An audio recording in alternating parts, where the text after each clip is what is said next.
Welcome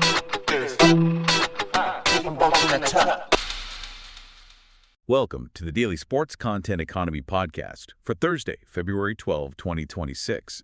We created this podcast specifically for alternative and Tier 2 sports leagues, teams, competitions, and the athletes who compete in them. And today we are really digging in. We've got a stack of 25 articles and references to get you up to speed. We're seeing some really interesting data points from Sports Business Journal, Biz Journals, and even the Rapp and Simon Owens Substack. Right. And the whole mission today is to take these big headlines, we're talking NASCAR, the NWSL, the Olympics, and translate them into immediate action items for you.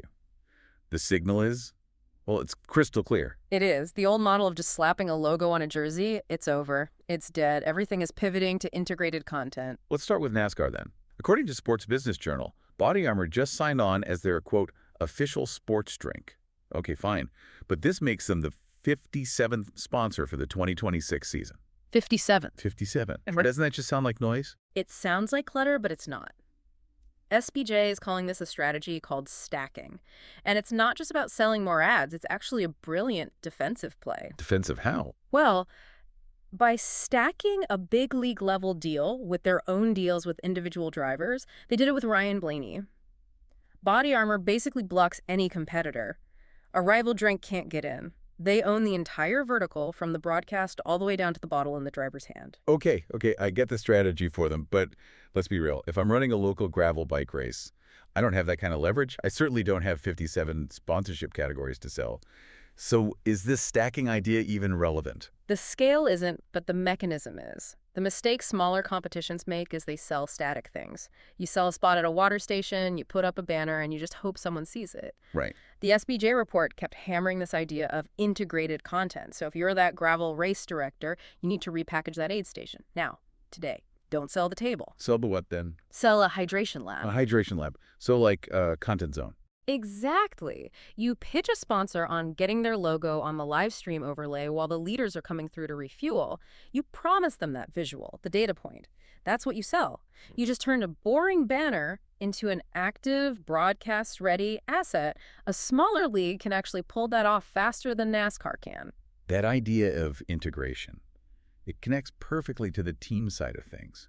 We're seeing in Biz Journals that the Houston Dash just renewed their sleeve sponsorship with Magellan Corporation. Yep. And the real story isn't just the renewal. It's about the value of what they call non-front-of-shirt inventory. Your sleeves, your shorts, that kind of thing. Exactly. For so long, that was just the cheap seats of sponsorship real estate. But the analysis in Biz Journal suggests those assets are just skyrocketing in value. But there's a catch. There always is. Is it just inflation or is something else going on? The bundle is changing. The value isn't just the little patch on the sleeve anymore. It's the guarantee that the sleeve shows up on social media. High-value deals now require guaranteed player storytelling. Oh, that sounds like a total nightmare for a general manager of a small club. You're basically telling me they have to turn their athletes into a content agency? Yeah. Players usually hate that stuff. Mandatory commercial posts. It never goes over well. It creates friction, I'm not going to lie. Yeah. But that's the market in 2026. If you want top dollar for that sleeve patch, you have to build a rate card that has guaranteed TikToks or Reels from players wearing the kit. So the team has to get involved in production. You have to. You lower the burden on the athlete, basically hand them the finished content and just say, post this. If you're not bundling the media with the jersey patch, you are leaving, 40% of the value on the table? And speaking of facilitating production. Yeah. That takes us right to the creator economy news from the Rapp and Simon Owens. NBC is launching a creator collective for the Olympics, and the NBA is going all in on creators. And this creates such a weird paradox for smaller leagues, doesn't it? NBC can fly creators out, wine and dine them. A niche sport, though. They usually treat creators like they're a nuisance. Oh, completely. Making them beg for a media pass because they're not traditional press. I see it all the time. So how does a bootstrapped league even begin to compete with the NBA on this? You compete by being smarter, not richer. You lower the barrier to entry. You don't need a huge budget. You just need to be organized. The big takeaway from the Simon Owens piece is that creators just need raw materials. So every Tier 2 league needs to build a, what? A welcome package. A creator content kit. Mm-hmm. And you should build it today. What's in the kit? The basics. High-res logos, B-roll the venue, your official hashtags, but the most important thing is pre-approved access. Don't make them fight with security. Tell them, stand right here. You'll get the best shot from this spot. So you're their producer. You're their producer. Make it easy for them to make you look good, and they will pick your event every single time over the one that buries them in paperwork. Okay, let's follow that creator thread down to the individual athlete. We've got two interesting sources here. EIN Presswire on gaming monetization, and another report from Sports Business Journal on Nike and Adidas. Right, and the SBJ piece mentions a massive marketing blitz planned for 2026, all focused on all conditions gear. This sounds like a huge opportunity for certain athletes. It's a golden ticket for anyone in outdoor sports. Trail runners, triathletes, surfers, you name it. The big apparel brands are desperate for adverse weather content. They need to show people suffering in the rain and the mud to sell that expensive jacket. So the action item is, go find a storm. Literally, yes. Stop filming your perfect sunset runs. Go film the grit.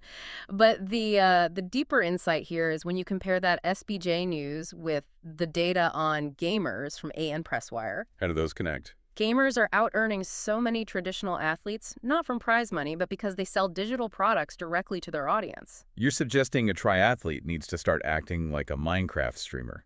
I'm suggesting they need to decouple their income from whether or not they land on the podium. A gamer with just 5,000 followers can sell a $10 custom map or a skin. An athlete with 5,000 followers is usually just waiting for a brand to send them a free pair of shoes. So the move is to launch a product. A simple digital product. A PDF training plan, a race day checklist, a guide to local trails, something you can sell for $10, $20. It shifts the athlete from just being a billboard into being a utility, a resource. Precisely. The EIN data proves you don't need a massive audience. You just need a small, high-intent audience.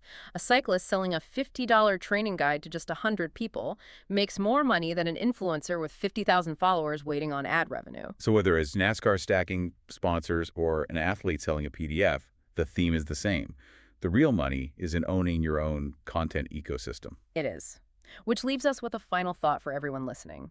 If a gamer in their bedroom can build a real recurring revenue stream from digital products, why are so many professional Tier 2 athletes still waiting for a shoe deal to validate their career?